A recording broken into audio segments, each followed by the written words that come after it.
Happy New Year, everybody. This is the Clean Hits Hockey Podcast. I am your host, Brad. We got Kenny from the Clean Hits crew as well. And we got three very special guests today to do a beat reporter roundtable. So we have all three of what we like to call the Killer Bees here. Belle Fraser, Cole Bagley, and Brogan Houston. We got all the kind of media outlets represented here. Belle from the Salt Lake Tribune, Cole Bagley from KSL, and Brogan from the Deseret News. How are you all doing? How are your holidays, everybody? Great. Thank you. Yeah? Excited Everybody everybody get out of it unscathed. Nobody's sick. I know Kenny is, but we need some prayers for my man Kenny here. It sounds like he's not doing great. If he rushes off screen, yeah, upper body injury, mid body injury, mid body is just tough. Yeah. Awesome. Well, what we want to do today is kind of ask some questions, some mid-season questions, kind of figure out where everybody thinks the team stands right now, and learn a little bit about what it's been like as kind of a beat reporter on the Utah inaugural season. So we're going to be kind of going around asking different questions.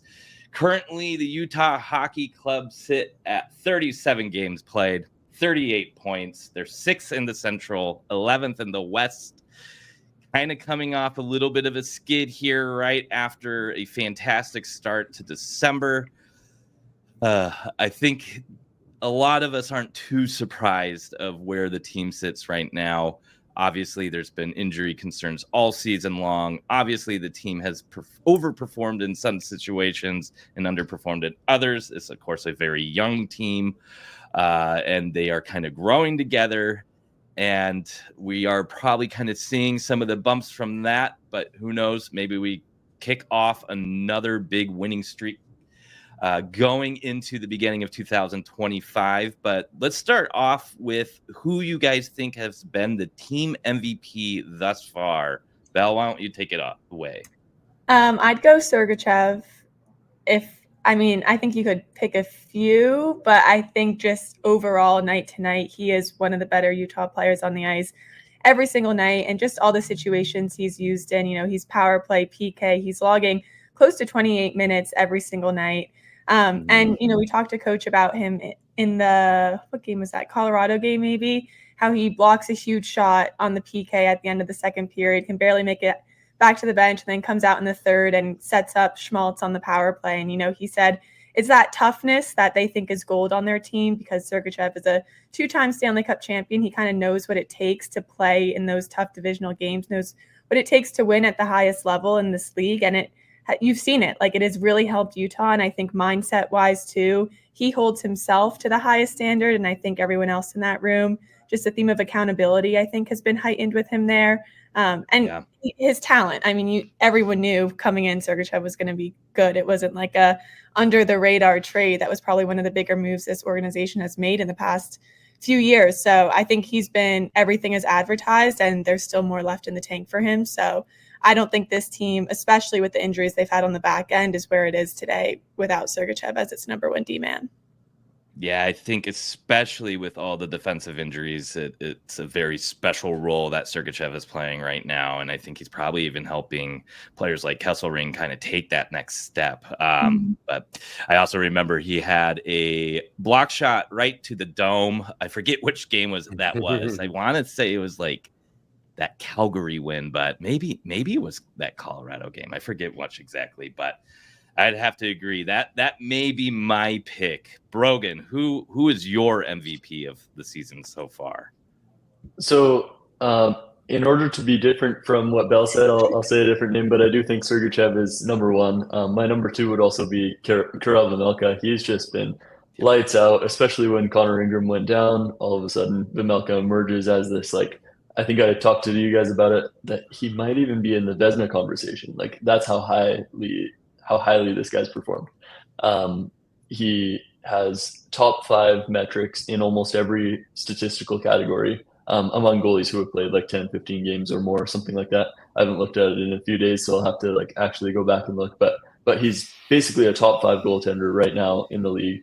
And yeah, he's just come in at the perfect time and kind of resurrected a team that would have been really hanging on the ropes had it not been for him. So I think Sergachev is a good pick. I also think Vejmelka is a good pick. It's a coin toss between the two for me. Yeah.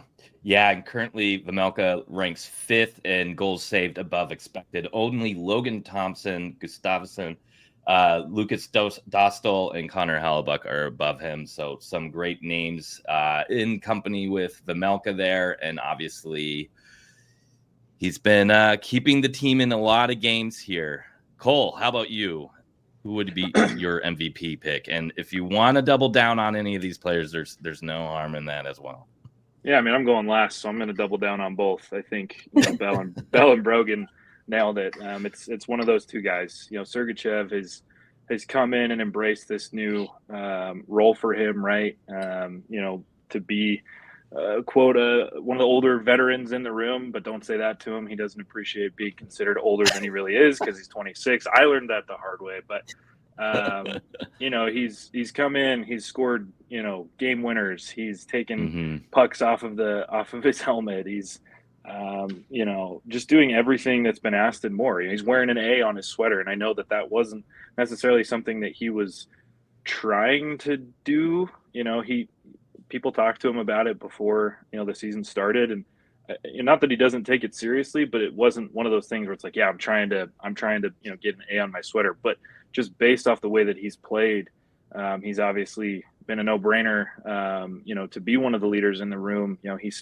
He's not a super outspoken guy, but when he does, I think he carries a lot of weight.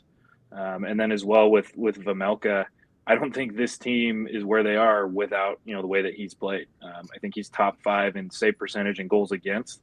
There's a lot of games, a lot of wins that would have gone the other way, and a lot of closer games that, could have been, a lot more lopsided, without his play. So I would double down on both those guys. Vejmelka and Sergachev have definitely been the MVPs for the Utah Hockey Club this year. Also, if I could add on Sergachev quickly, just away from, his play, I think the way he's really embraced Utah and being here speaks volumes to his character. He signed an 8-year deal in Tampa looking to be, one of their core pieces for the future. And then I don't think he fully saw the trade coming at all, but he is happy to be here. I was talking to him. He's told all of us, his parents have been living with him here. Yeah. They love it here. He's in the mountains every day with his wife and his kid. And he said his parents are just happy because they feel like he found the place where he belongs. So I think that's part of the reason why probably he cares so much and the fans have embraced him so much, is because he's proud to represent this state and this team and kind of be part of, this whole inaugural season. He wasn't down on himself or anyone about the trade or anything like that. So I think that type of attitude has just added to his value for this team. So you could almost say he'd prefer a snowmobile over a jet ski, if you will. I mean, he can say that. Yeah. It might be against his contract to sit on either of those. Yeah, true. I was just thinking that. You can tell too, based off of just the way when his goal celebrations are my favorite things in the world. He just kind of looks up at the crowd and he's like, "Yeah, this is what you got. This is who I am." And I forget, it was a game recently where he was talking on the ice after the game, and he just kept thanking the crowd, which I thought was awesome. Vancouver game winner.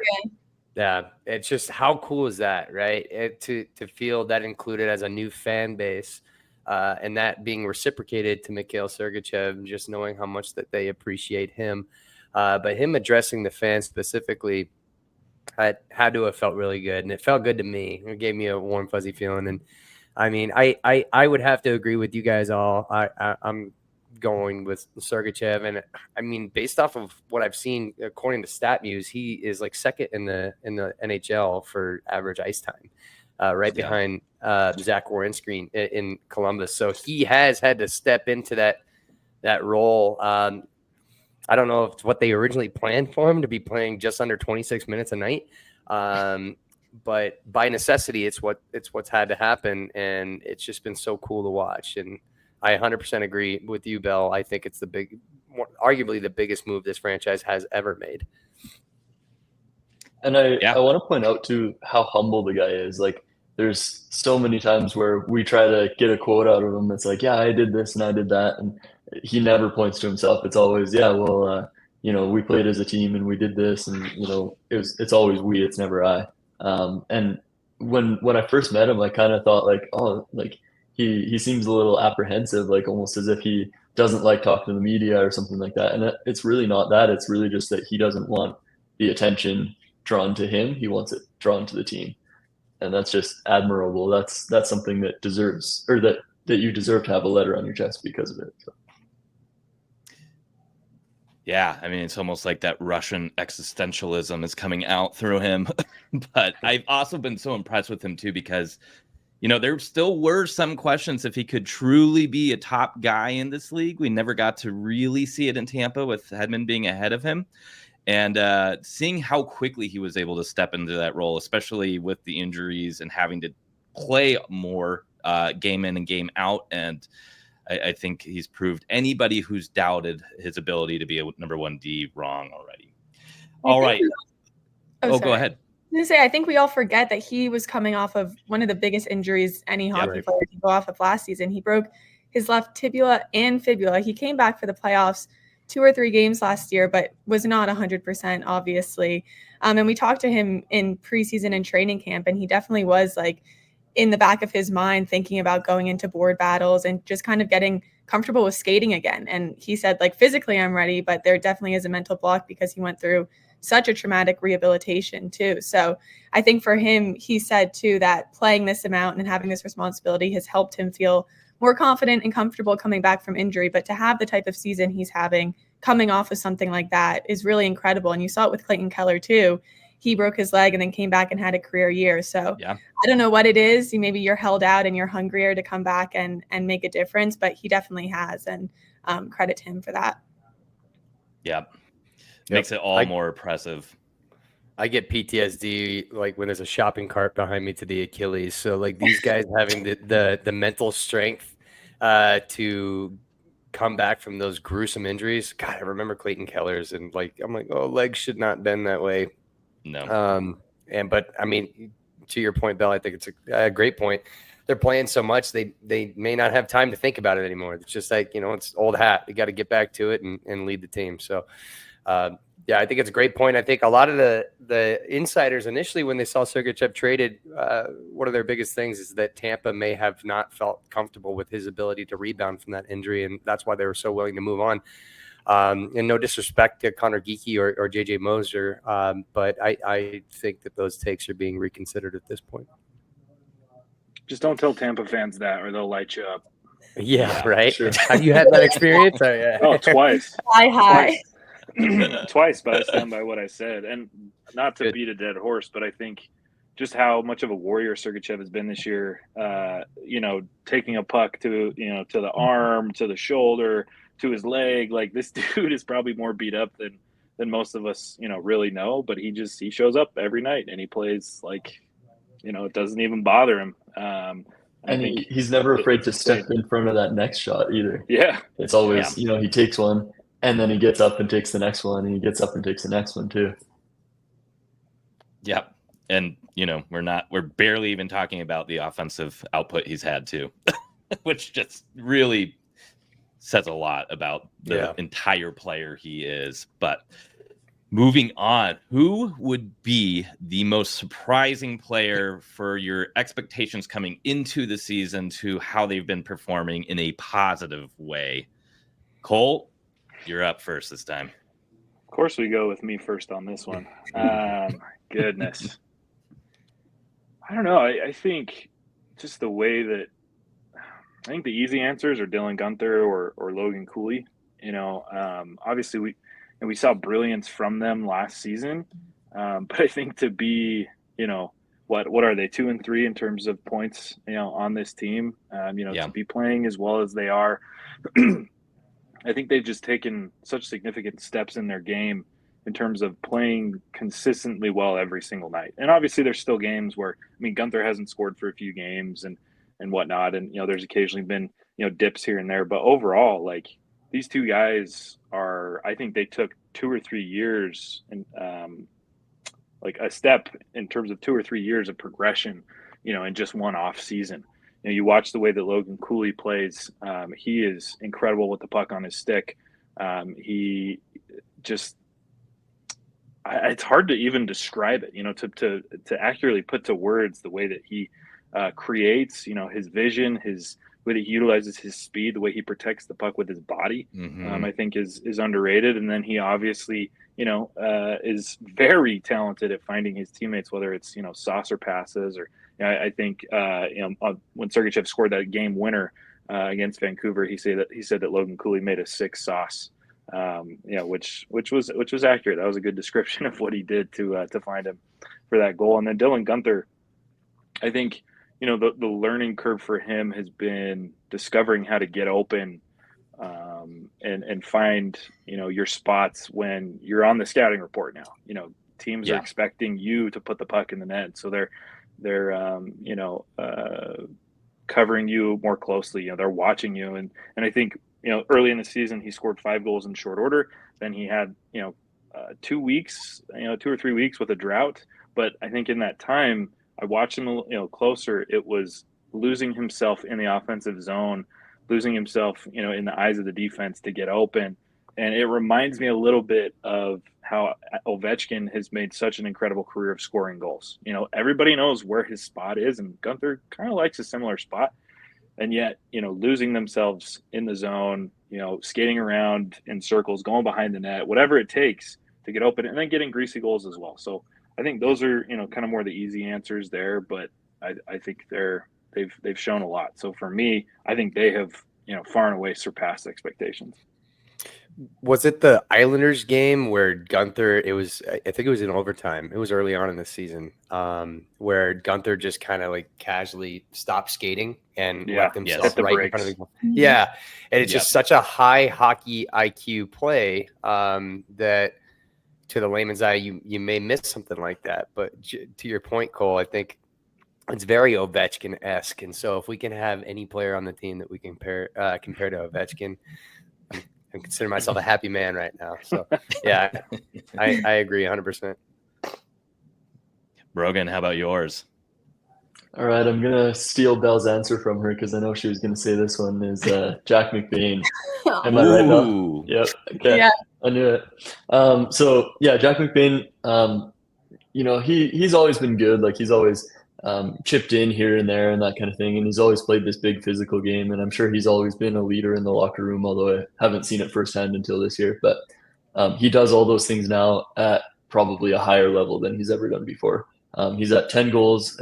Is that third on the team, somewhere around there, in goals. And, I think he's only got, 15 points, something like that. So most of his points are goals, but he's a machine in front of the net. He's that guy on the second line that kind of drives the play and maybe not in the way that Logan Cooley does, but he's the guy that like motivates those guys and that, makes sure that everybody is performing to their best level. And, he's not the guy that's going to win the Rocket Richard every year or even be in the conversation for it, but he is the guy that kind of glues that line together, if that makes sense. And then we've seen all of his off-ice antics as well with Guenther and those guys. And, it's good. What are you going to say, Cole? I was just going to say that's an authentic answer from Brogan because you should have heard him talking about McBain during training camp. I won't repeat anything that was said, but it's definitely authentic there from Brogan. Yeah. So I should probably defend myself here. In training camp, I didn't think he was a 10-goal scorer over the course of the full season, and now he's got 10 goals. Probably in his 25th game or something like that. So that's fair. Yeah, not that I think he's a bad hockey player or that he doesn't deserve to be there, but I definitely thought Josh Dolan or Kyler Yamamoto would fit just as well into his spot, and I'm wrong there. To be fair, I think I agreed with Brogan too. Yeah. I give him a hard time, but I didn't disagree too much. So that's a good answer. Yeah. I actually think in one of our preseason articles, Trent may have mentioned the idea of McBain playing with Guenther and Cooley and bringing kind of that physicality there to help give them more space, give them more time, get the puck out of all the dirty areas. And here he is making kind of connecting that line and being a really solid winger for them. And previously he had always played center on the team. So it's kind of nice to have that optionality in a player as well. And one thing I wanted to point out, over the course of the season, McBain has been averaging 2.3 shot attempts. Over the last 5 games, he has 4.4 shot attempts, 6, 4, and 7 in his last 3. I think you're maybe seeing a guy who's getting even a little bit more confident as the season has gone on. So going to be interesting to see what he does in 2025. And Belle, are you going to stick with McBain for your most surprising, or? I'll add on to McBain and then choose another person just to Okay. make it a little more interesting. But just going back to what you were saying about his physicality on that line, I think Cooley and Gunther have been able to be as productive as they are because of that space McBain has made. I know Gunther's tall-ish, but he's a pretty small body as of now. He's going to grow, obviously. And Cooley's a little bit smaller too. So I think for McBain to be out there, like you said, creating space for them and being a threat on that line, maybe he's not being looked at as the scoring threat, but if you see Jack McBain coming towards you, like you're getting out of the way probably. So I think that has been really positive. And for him too, you know, he's proven that he can be a top 6 forward, but he hasn't let any of the other parts of his game that made him successful before slip. Namely, you know, his defensive details, his time on the PK. He's still leading the team in hits by at least 20, I think. And last game, I think he had 6, or O'Brien had 6 the game before McBain did. So I think the fact that he shows that he can be, you know, a top skill player, but is not losing the gritty, grinding, kind of forceful part of his game that coach really admires. He always says McBain is a quote unquote grumpy player in a good way, not in the locker room, but on the ice. He's like, that man is always pissed off on the ice, and for a good reason. It helps. You know, Utah have that edge that sometimes they're missing on nights, I think we've seen. So yeah, I agree with McBain. And then I'd also just say Michael Kessering. I know a big thing with him is consistency, and coach will say this all the time. He's like, you see his ceiling, you see how good he has been for us, but he needs to do it more on a nightly basis with that, which I agree with. But he's taken over on the second power play unit, running it from the point without Dursey, and Valimaki was in that spot for like 2 games, and then Kessering kind of took the reins. So I think that's pretty big for him. And the way he's just relied on his 2-way game, I think last year he was a little bit more conservative because it was his first full NHL season. He just wanted to be really responsible defensively and kind of more, I don't know, meat and potatoes in that way. But the player he was in college and in the AHL with Bakersfield, you know, he was scoring goals. He had 15 goals in the AHL before he got traded to Arizona that year. So I think you've seen his offensive confidence kind of come through. He has a super hard shot. And it's just, I think, all about getting those together on a nightly basis. But he has taken his development this year. I think he probably wouldn't be in this spot for the next 2 or 3 years if Dursey and Marino were in the lineup right now. He'd probably be on the outside looking in on power play and 3-on-3 overtime and that type of thing. Yeah, so I think Kessering, and then also the second power play unit, I'd like to see McBain get a shot there, but that's not fully related, but yeah. Yeah, Kessering would definitely be my pick here. Definitely a raw player kind of coming into the league, and you know, we saw some baby steps last season, but I kind of felt like the good nights last year were about as good as his ceiling would have been, and he's just completely eclipsed that this year. Right. Been really impressive in my book, and again, like you mentioned, it's almost a weird blessing in disguise that he's been able to get this opportunity because of the injuries, because we may never have really gotten to see him kind of really break out in the way we're seeing it now without that opportunity. And again, kind of like we mentioned with Sergachev, it's been a huge help that he has done this in order to help kind of anchor that blue line. And then one other point I wanted to make about McBain, I had to look it up real quick. 13 games with 4+ hits. So pretty impressive there. He's the type of guy to like crash the blue crease and then take your lunch money. He's kind of a scary dude. I want to throw a little honorable mention to Karel Vejmelka for the most surprising player to me. In Arizona, the last year in Arizona, it looked like Ingram's net to lose, and it seemed like, for all intents and purposes, was the goaltender of the future. And Karel Vejmelka maybe just needed a fresh start to just show, hey, you know, I was the number 1 guy when I first came here. Ingram was my backup. Injury created opportunity there, and Ingram took over the reins. And then at this point, it seems like Karel has cemented himself again. You know, like Brogan was saying, he's looking at Vezina consideration, which is kind of wild. So he would probably be one of my most surprising players for sure. Also, imagine his play with 6 healthy defensemen too. Like, not to put any of the goals, like the back end is doing as well as they can, but he's playing with, not a full decor in front of him now, and has the numbers that he has. I want to throw in one more honorable mention as well. I think Kevin Stenlund, deserves to be mentioned. I just don't think the expectations were incredibly high for him, but to come in to dominate the faceoff circle, to be, I think, fantastic on the PK, and then he's contributing offensively. I think he's scoring more goals than anybody anticipated. Right. He would, and he was critical to that hot streak that the team went on. So, I think he has shown a lot and played well above expectations. Yeah, I agree. He's a lumbering guy too. I didn't realize how big he was. He looks like a caveman out there. It's awesome. In the most reminds best, me of like Martin Hansel, just a touch. Yeah. Martin Hansel was incredible. But yeah, that's a great point, Cole. I didn't even think about him. It's unfortunately like one of those unsung hero guys, right? That he's out there for every important face-off. It's incredible to see, and it's awesome to have like a Swiss Army knife guy like that in your lineup that you can count on for sure. So I'll say this about Stenlund too. There's a reason why he played every single game in both the regular season and the playoffs for the Stanley Cup winner last year. That's not a coincidence. He was never a healthy scratch kind of guy, even though that's probably what we kind of thought of him, going into the year. Like we kind of thought of him as this like fourth liner and that's it. But like you guys said, he kills penalties, he wins faceoffs. He is a force physically, although he's not overly physical. He can impose his will on everybody else just because of how big he is. And because of those 3 things, he was a valuable player to a Stanley Cup winning team last year. And, maybe Utah's not quite at that caliber, but he's just as important. Is he signed to 1 year or 2 years? 2. Does anybody remember? 2? Yeah. Okay.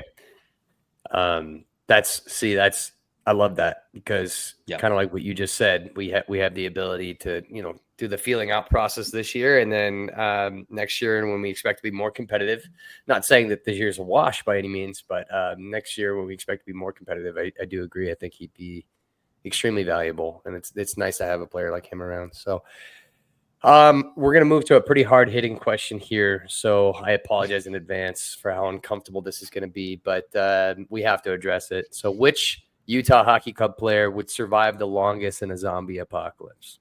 We'll start with Brogan because I know he's been itching to answer this.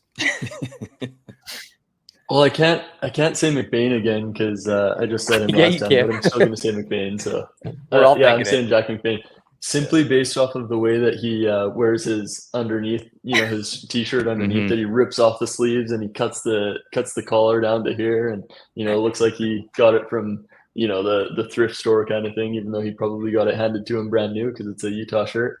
Right.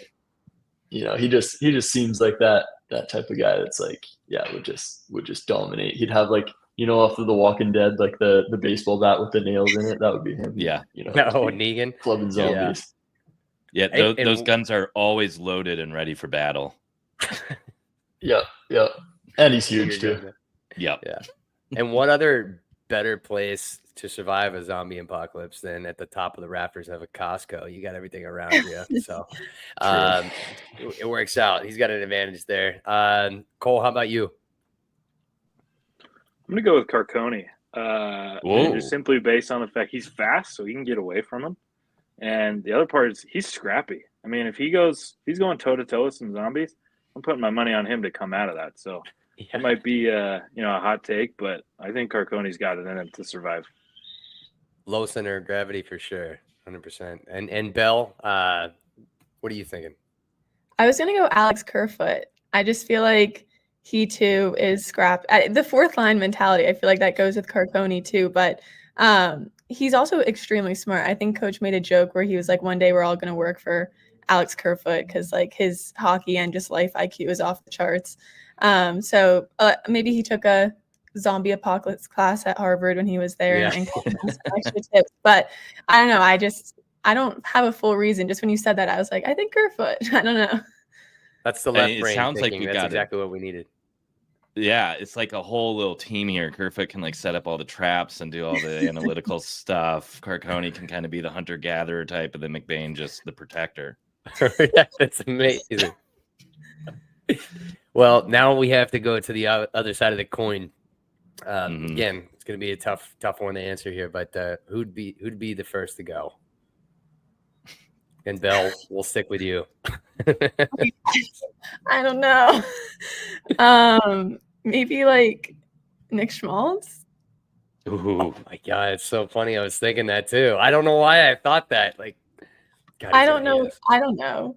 I feel like he's just a little more like laid back, talent and laid back and like chill. Yeah. You know, not that he's weak or anything. It's not a hit on his play. I just like, I don't know. In my mind, he's kind of just like, like there-ish. And like, he's not a huge personality in the locker room or like not super physical on the ice or anything. So I don't know. Yeah. Super talented, but kind of like the guy on the couch kind of vibe. Yeah. Like, hey, you know, what's happening? That sounds horrifying. What about you, Brogan? So first, before I answer, I have to say we neglected to mention Liam O'Brien in the survivors category. I think that's actually wild that we did that. Yeah. I don't know how we forgot it. I'm sure everybody's like screaming at their headphones right now, being like, O'Brien, what? Yeah. Anyway, for the same reasons that Belle mentioned, I'd say Dylan Gunther would be in the first to go category. Nothing against Dylan. One of my preferred players to talk to on the team because he always gives really good insight and everything. But you know, that house tour video kind of shows you a little bit of personality there, and you know, it just seems like he'd be the one that wouldn't take it all, you know, as seriously as the others maybe. But either way, no matter who we say, I know that all three of us are going to get calls from Bill Armstrong tomorrow being like, what are you guys talking about? So, right, exactly. It's hard-hitting stuff. The nice thing about the zombie apocalypse, though, is Gunther wouldn't have to worry about paying that water bill. Yeah, exactly. And he would look really badass running around with those glasses on. The shades, Yeah, exactly. All right, Cole. Well, or a zombie version of Gunther with the shades would be pretty good, too. That'd be horrifying. Yeah. McBain. Ooh, tough. Yeah, I'm gonna agree with Brogan on Gunther, and just simply based off the fact that you can't trust the guy who doesn't pay his water bill to help take care of you in a zombie apocalypse. You know, so that's why I'm going with that. I love that. That's amazing. Now it's time to put yourselves in the hot seat. So, as this is kind of your first time covering an NHL team regularly, what is the most embarrassing moment as a beat writer you've experienced thus far covering the team? So maybe a rookie mistake, an awkward moment. I'm even going to let you guys have a couple moments to think about this one because I want a really good one. And since Kenny and I are kind of podcasting a team for the first time after years of being internet HF board posters, I think one of my more embarrassing moments so far doing this was with the Connor Walchuk interview, and I know I stumbled on his name just slightly, and I was practicing it over and over, saying out loud before we interviewed him, and of course it came up and just got a little tongue-tied. That would be mine. I've got one. If you guys are still need a minute to think, I'll go first. Okay, why don't you kick it off? Yeah, so it was the introductory press conference where we were first meeting with all the, you know, the coaches and the GM and, you know, the president of the team. We had a few players that even came out, and so it was just like back-to-back interviews, and we were just sitting in a press room in the basement of the Delta Center there. And Bill Armstrong gets up, and the procedure is they tell you before you answer or before you ask your question, they tell you like introduce your name and your media outlet that you work for, and then ask your question. And so I said, I'm Brogan Houston, and this is Bill Armstrong on the stand. And so I'm like, I'm Brogan Houston from Deseret News. And then I was like, Bill Armstrong, what do you think about blah, blah, blah? And I said his last name in there too. And I was like, afterwards, I was like, I am so stupid. Like he probably thought I'm like some high school kid or something. But, you know, that was my embarrassing one. I still think about that and cringe. Like probably once a week. I'm like, oh, that's so stupid. Brogan, if it makes you feel better, I don't even remember that. I remember all. Okay. Yeah. Thanks, Belle. I think about it every day. Yeah. I remember talking to Cole afterwards and being like, I messed that up so badly. He's an intimidating guy, like I don't He know. is. I haven't had He's a really chance to go and friendly. talk He's to him. really nice, but yeah, he towers over you. So if you're talking to him, you're looking straight up, and he's big, muscular. Like, yeah, he could survive a zombie apocalypse for sure. Damn, we forgot about him. And it's funny. I think Brad is the one that mentioned it. How similar he and Jack McBain look. If you look at them side by side, it's like father and son. It's kind of nuts. Yeah, it really is when they're shaking each other's hands. His mini me. Mm-hmm. Right, complete me. I'm sorry, I threw that up for a loop there. But who's ready next? Yeah, who's ready next? Sorry. I mean, mine's not even that. I think everyone else got on me more about it than I thought it was actually that embarrassing. But we have like a small group chat of like 5 people that we text for post-game interviews. So you like ask who you want. So you just say like the 2 names or something. And then there's a separate chat with like 50 people in it, which is like national media and like, all the big guns that the news will be sent in, like if someone's getting sent down, all that stuff. So something had been sent in there previously, and I just saw the chat and I asked for the players in that chat, and everyone was like, oh my God, Belle, like don't send in there, whatever. And then we all got a message like, please remember to keep that like in the small chat, guys, like please, thank you. And I was like, okay. But I didn't think it was that bad, but I got some side texts about it after. But now I have named my group chat, so I know which ones to text for the same media availability. Yep, you got to have the group chat names. I've learned that the hard way before too. Yeah. All right, Cole. Let's hear about the fumble. I don't know how bad this really was, but maybe it was just more me thinking too much about it afterwards. But as we've gotten to know the guys a little bit more, I think, walls kind of come down. You try to be a little bit more friendly and talk to them. And I haven't really done that with Jack McBain, and I kind of tried to last week. It was right after he shaved all the luggage on his lip, and I went up to him, like his head's down. He's untying his skates, and I'm like, "Hey, you shaved the mustache?" And he looked up at me like, "Yeah." And we kind of talked about it for a minute, and I was like, yeah, why'd you do it? And I think he said that his mom called him and was like, oh yeah, it doesn't look that good, you should get rid of it. And I told him, I was like, yeah, there's a lot of Utah Hockey Club fans that are pretty sad that it's gone. I said the funniest thing though is that somebody said that you look like you were straight out of the movie Miracle, and he gave me the weirdest look until it clicked of oh, he's talking about the hockey movie.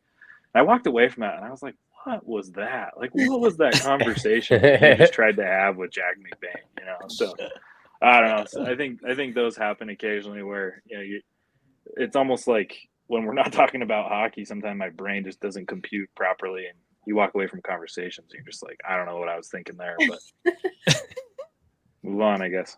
It's bound to happen with the amount of times you guys talk to these guys too. You run out of stuff to talk about, I miss your curly mustache, man. It is what it is, I get it.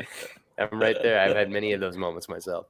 Well, especially when they have the back-to-back practices or back-to-back games, and you saw them and talked to them 10 hours ago, and then you're there that morning, hey, what? Nothing changed since the last time, but that's me with Ian Cole. I feel like every time I just default to him because he's the best talker, and and he's probably thinking I just talked. What's that? And a Canucks legend. And a Canucks legend, yeah. And so, yeah, no, he probably, every time I come up to him, he's probably like, oh, no, this guy again. That's how it goes. Hey, buddy. And he's always one of the first ones off the ice, so he's always actually there when we get in the room. There's so many times where we get in the room, we're like, oh, I'm going to go and talk to this guy, and then he's not even there yet. And, you're already gone by the time he gets off the ice. Do you think that's an age thing, the reason why he's first one off the ice? I really don't know, but it's mostly personal preference. I think it's always the same guys off the ice first every time, and the same guys off the ice last every time. And I think it's mostly just how much practice that they feel they need, or how much extra work they feel they need. Gotcha.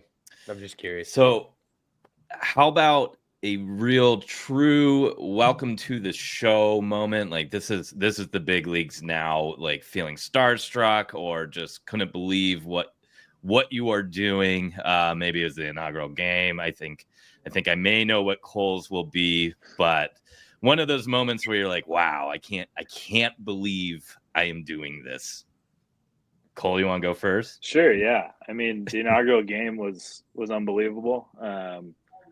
And I'll give my real one, but I will just kind of share, how special that was, to be from Utah, to grow up in Salt Lake, play ice hockey here, and just be a part of a really small community of hockey fans, and to then welcome the NHL officially to Salt Lake with a team that bears, our state across their chest and calls Utah home was just incredible. And to be a part of it, to be there and to be covering it, to help, usher in that was unbelievable. But, the one that definitely was the greatest pinch me moment was getting to interview Sidney Crosby. You can ask Belle, what I was like. Keep going. Cool.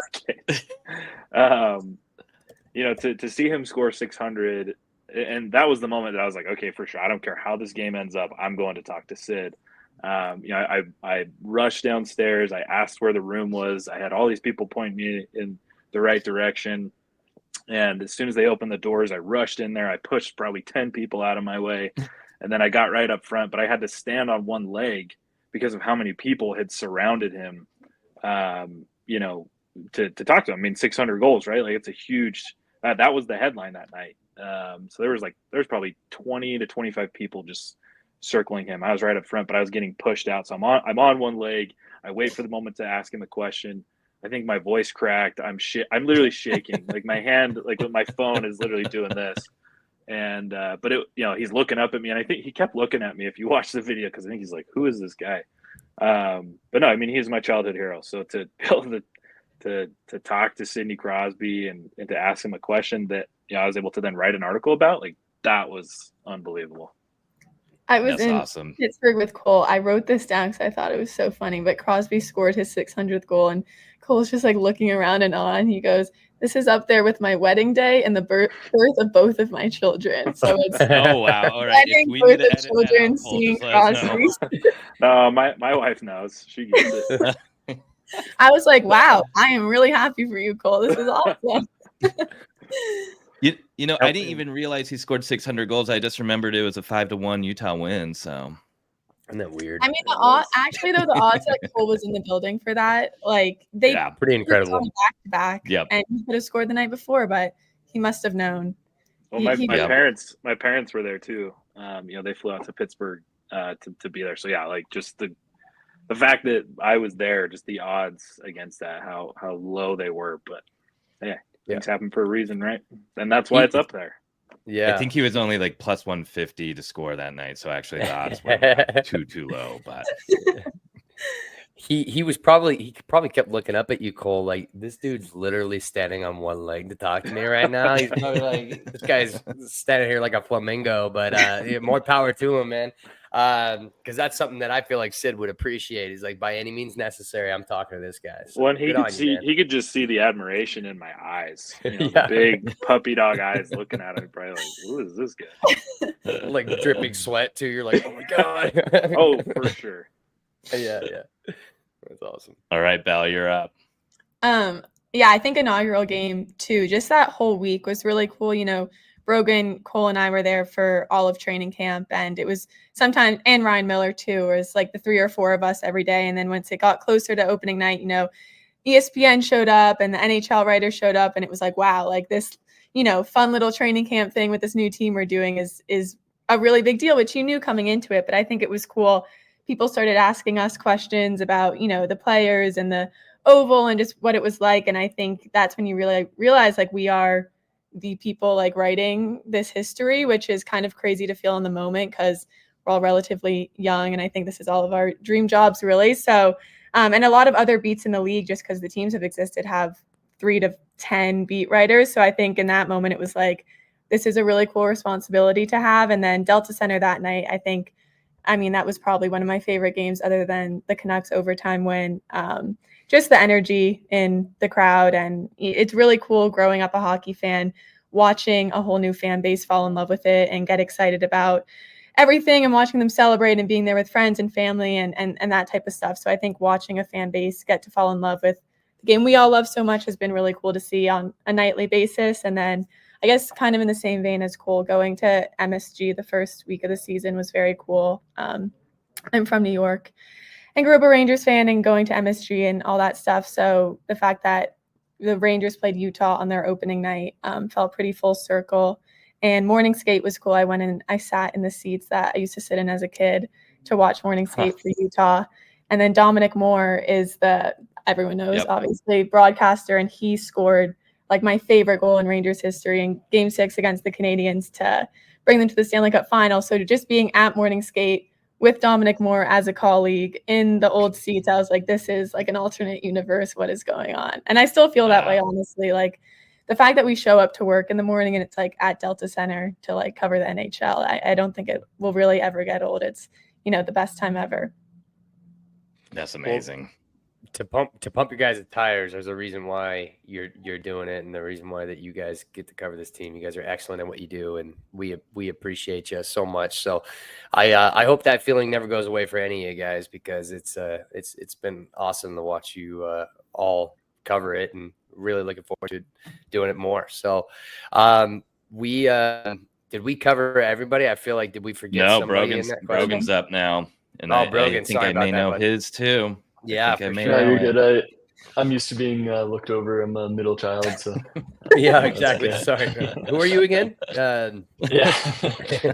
So I think for me, like, I'll echo both of what both Cole and Belle said, that it's all those big moments all along the way. But I think the big one for me is all the little moments, like all the times where you're just standing in a hallway somewhere and all of a sudden, one of your favorite players that you grew up watching walks by, or where we stand while we're waiting for the post-game interviews is where the GMs of the other teams walk by. And so, Patrick Alvin walks by us, or Jim Nill or somebody like that just walks by us, or you're in the dressing room and you look up and you see like Marc-Andre Fleury when Cole and I interviewed him in the Wild dressing room there, like that kind of thing. Like it's all these like casual encounters that you just get to have on a daily basis, and I don't want to like take them for granted or anything. And another one was the Bruins are one of the only teams that have practiced at the Olympic Oval, and so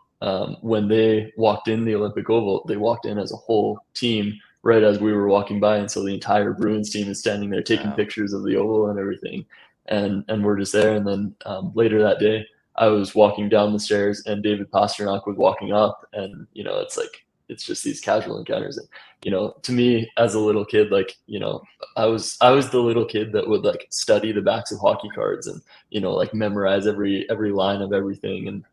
And now to see the same guys like Marc-Andre Fleury, for example, just casually in front of me, and I just like get to have a conversation with him, that's like surreal to me, and I don't think that will ever go away, no matter how long I get to do this. Can't believe you didn't mention your interview with Tocchet, Brogan. I interviewed Rick Tocchet, and Belle got an awesome photo of it. Yeah. And Connor Garland was there too. Yeah, it was good. Big Connor Garland fan? Just big Canucks fan growing up. So, yeah. Connor Garland was there the last, 3 years or something. Yeah. Those are... I like the... Pretending to be in the scrum with Brogan, holding my phone up just to get a photo of I was like, oh, yeah. Like, totally. Belle was the MVP that. I like that Belle said that we're all relatively young, and I know that I'm the reason that it's relative and not just young. But I think I noticed the point, that, and I wasn't going to say anything. Yeah, exactly. I mean, I did just turn 29, so I'm pushing on 30. When was your birthday, Cole? A couple days ago. Oh, happy birthday! Whoa. Happy birthday, man! Shouldn't have said anything. I wish we knew. Yeah, Brogan, we'll bring cupcakes to morning skate on. What is it? Let's do it. I think just to kind of add to what Brogan was saying, like this job makes me feel like a little kid, like just with how much fun it is, like Brogan was talking about, just connecting with your childhood and being in these moments, like I'm the old guy in the room, but some of my heroes are still in the NHL. Like me and Brogan talked to Marc-Andre Fleury, and I was like, what is even our life right now? Like we're just shooting the breeze with one of the greatest goaltenders of all time, who I grew up watching so many of his games in the Crosby moment. Like that's what I just feel so lucky to be able to do this every day. And Belle and I joked at that community event with Sean Dursey and John Marino, like our office for the day was to go to a coffee shop and to talk to, two NHL players and, take pictures of, Archie. play with Archie. And, Belle did take a picture with Archie. So I was like, Cole, please just snap one really quick. That's neat. She's like, is this weird? Is this weird for me to be doing? No, it's not. That's awesome. It's funny you said that you used to study the back of hockey cards. I did the same thing. And I always thought like I'd be afraid to talk to people about that out loud. But ever since the Coyotes left, I vehemently talk about how big of a hockey fan I am. Just try to get people to stay on board with Utah, because I fell in love with the team all over again. And I didn't realize how embarrassing it was when I'm like popping off names and like, do you know that there was a guy named Jordan Tutu who was born on the 2nd of February of 1982, and he's born number 22. And I'm like sitting there, I'm like, I should probably reel this back in. And I'm going on about how Sidney Crosby only signs contracts to start with 8.7 because he was born on September 7th. I'm like, okay.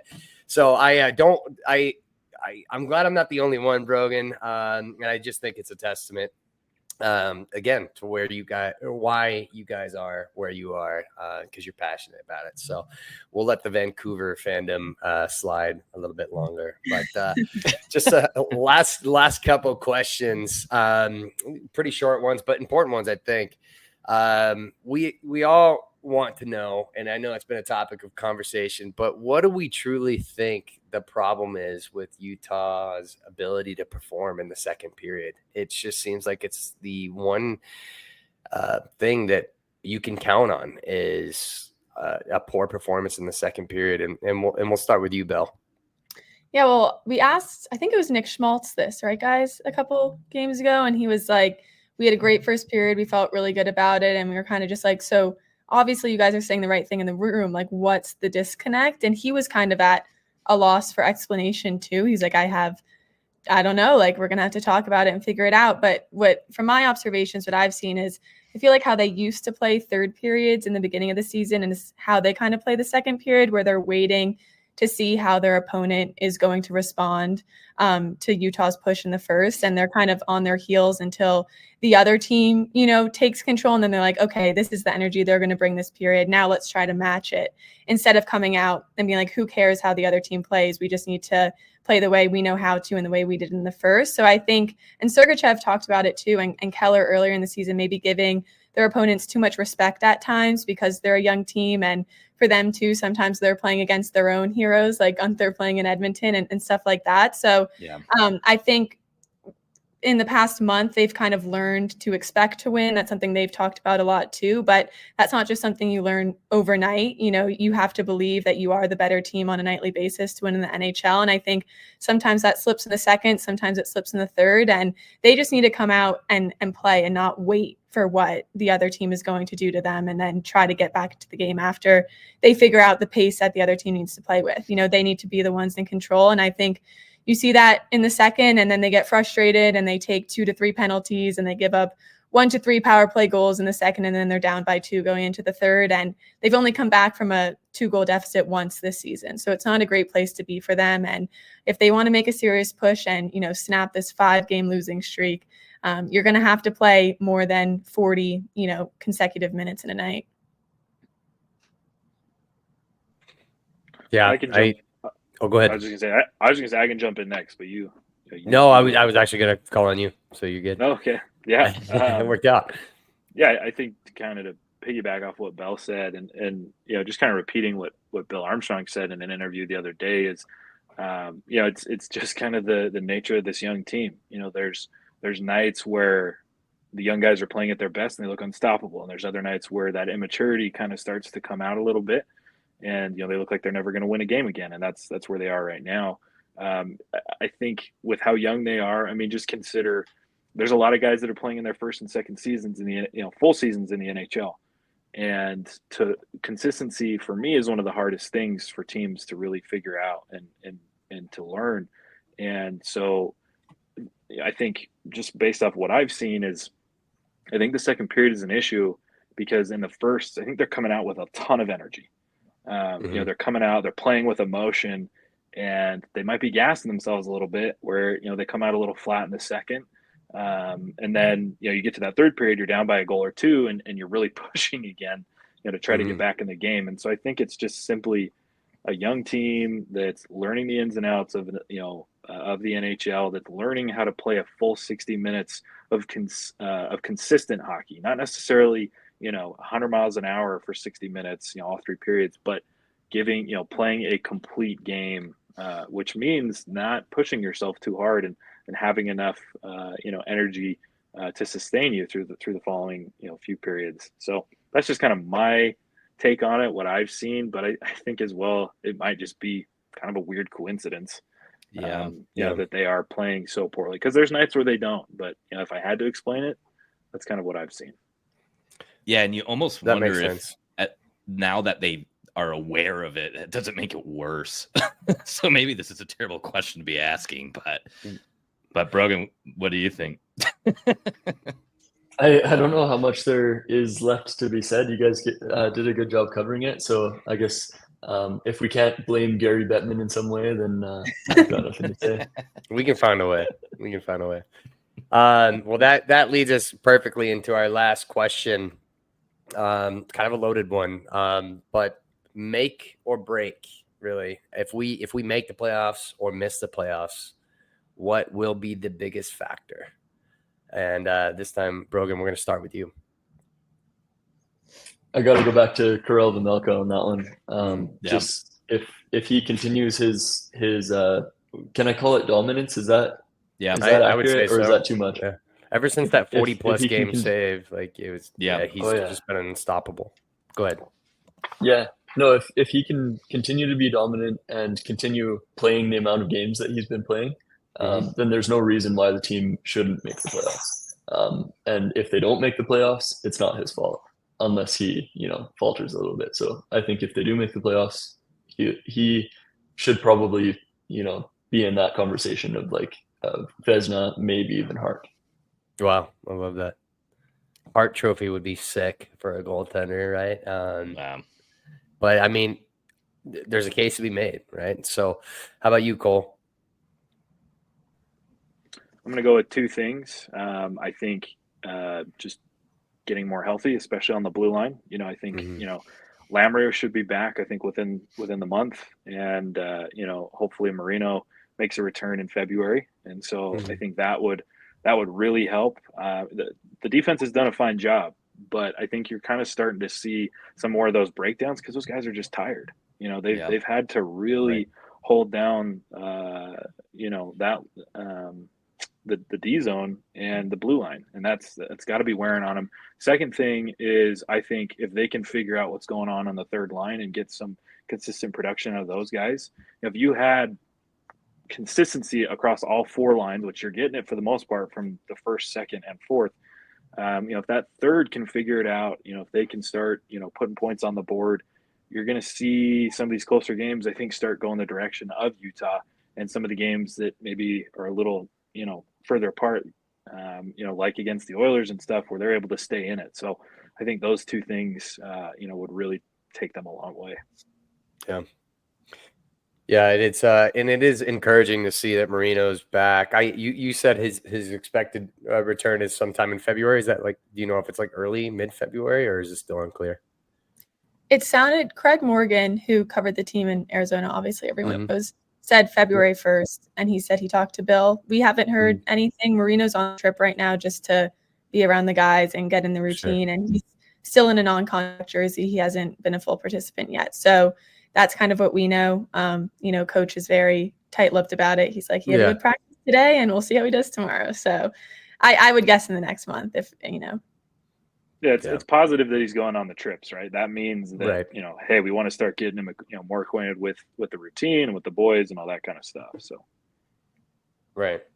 That is, I'm excited to see him because it's so weird that you make such a big offseason acquisition and you don't even know what they look like in the jersey yet. So I will miss his content that he's making with Sean Dursey though. So it'll be, but it will be nice to see him on the ice. And then Belle, we'll end with you. What are your thoughts? I think just more consistent scoring in general. Obviously, I think goaltending and defense will be a really big part of it, but Vejmelka had some of his best games of the season early in the season. And what was it? What was the stat? He played 11 periods of hockey and Utah scored 2 goals throughout that. Yeah. So, he was. I think it was 1 goal, wasn't it? 1 goal, maybe. Yeah. So it's I think like it was just 1. could be lights out. And if this team isn't scoring, you're not going to win a hockey game. And there's a stat. I'll just read it. Because, they started off December with the 4-game winning streak, 6 in their last 7. So they scored a cumulative 21 goals through 6 games to start December on that streak. And then they closed the month with just 12 goals in the last 6 games. And they've been held to 2 or fewer goals in the last 4. So and those are all games they've lost. You can't score 1 to 2 goals in the NHL right now and feel like you're going to win on a nightly basis. And I think when they were going through the slump at the beginning of the season, that's when all of us were calling upon the leaders like Clayton Keller and Nick Schmaltz and the guys who led this team in scoring last year, Lawson Krause, to get going. And once they did, they started winning. Once they got those top 6 contributions, not just from the second line and even the fourth line too, that's when they were winning games. And I think they scored 3 or more goals in all of those wins. So I think no matter if Marino's back and the defense is sharp and Vejmelka's good, if you're not getting pucks in the net, you're just not going to get it done. And I think that's something they've really struggled with. It feels like when things spiral offensively for them, they spiral pretty poorly. And guys just get in their heads about it and maybe care a little bit too much is what they're saying and force it too hard and pressure themselves a little bit too much, which, is a problem. So I think for them, it's just consistency in all areas of the game, but specifically just, scoring depth for sure. Yeah. It makes you wonder if they look to add. I think a little. Well, yeah, someone asked about like deadline acquisitions. And I mean, in my opinion, I would think if you were to go, you would want a scoring winger. But at the same time, if you don't want to give up assets, why not give a chance to Josh Stone or Kyler Yamamoto? Like you have possible internal solutions that you would not have to give players up for, especially if, I hope the back end is fully recovered, but right now they're holding 7 defensemen. They have a roster spot open. Like you could call someone up without having to put any of your active people on waivers. So I don't know. I would test out the internal solutions before, but if things keep going as they are, I think at the deadline, if they're close to the playoff race, they're going to need someone who can just come in and score that clutch goal in a middle 6 role is my opinion. But agreed. Yeah, team currently ranks 20th for goals for per game played. Last season, they ended tied for 15th. So, even though they are better in the standings and they're getting more wins, they've actually kind of decreased that overall team scoring, which is kind of interesting. But still, lots of season to be played. So it's going to be exciting to see what this team can bring in 2025. We want to thank you all for joining us on the Clean Hits Hockey Podcast. This was a lot of fun, guys. So thank you so much for coming here, chopping it up with us, answering all those important questions like the zombie attacks. If you guys would like to give your shout outs for all your social media and maybe some upcoming articles, please do. Cole, why don't we start with you on that? Yeah, you can just find me at Bagley KSL Sports on X, and then just my byline at kslsports.com. We've got a nice hockey forum there for fans to interact and whatnot, and obviously daily content. So yeah, check us out there. Cool. Belle? Yep, Belle Fraser 1 on Twitter or X or whatever. All my updates are there, and then Belle Fraser byline Salt Lake Tribune. Same as Cole, kind of obviously gamers, but working on a few feature stories and mailbags, and then a couple, the Delta Center transformation and some, in-depth look at what the team name could be and the processes around that are a couple stories in the works. So keep an eye out for that. Fantastic. And Brogan? All right, so mine's Houston_Brogan on Twitter X, and then byline Brogan Houston on Deseret News, or I think it's Deseret.com. And yeah, I've got obviously a bunch of stuff in the works. The one that just dropped just as we were recording is a feature on the leadership, and so we talked a little bit about the leadership today. So if you're interested more in that, go check that out. But I've got 2 or 3 of those like feature style pieces every week, and obviously game covers and previews as well. I'll also point out that my game previews almost always have like a little tidbit that's like, those little things that maybe Kenny would appreciate, the things that you'd find on the back of a hockey card kind of thing. So yeah, I tend to put lots of those things in there, so don't miss those ones. I love your previews, Brogan. I'm a Thank you. leader of the previews. Big fan. Yep. Well, I hope I don't think I speak for myself. We would love to have you guys back on. This was awesome. Mm-hmm. So whether it's together again, separately, we hope you guys come back and hang out with us. But I didn't mean to cut you off there, Brad. No, that's exactly what I wanted to say. So have a fantastic day. Hopefully we get a big Utah win against Calgary tonight. Mm-hmm. And I can't wait to see what 2025 brings for the team and for all you guys. We'll be checking in throughout the season. Again, this is the Clean Hits Hockey Podcast. You can find all of our written content at cleanhitshockey.com.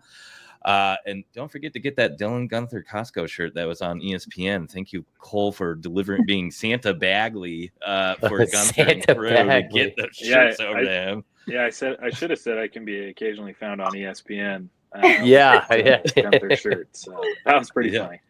Yeah, that was awesome. That was we were losing our minds, Cole. Like we were like giggling at like little schoolgirls in our group chat. Like, oh my god, look at this. That was our little big moment of the year. Yeah. I'm like, oh my god, it's real. So. Well, until next time, everybody, adios, and we'll catch you very soon. Bye.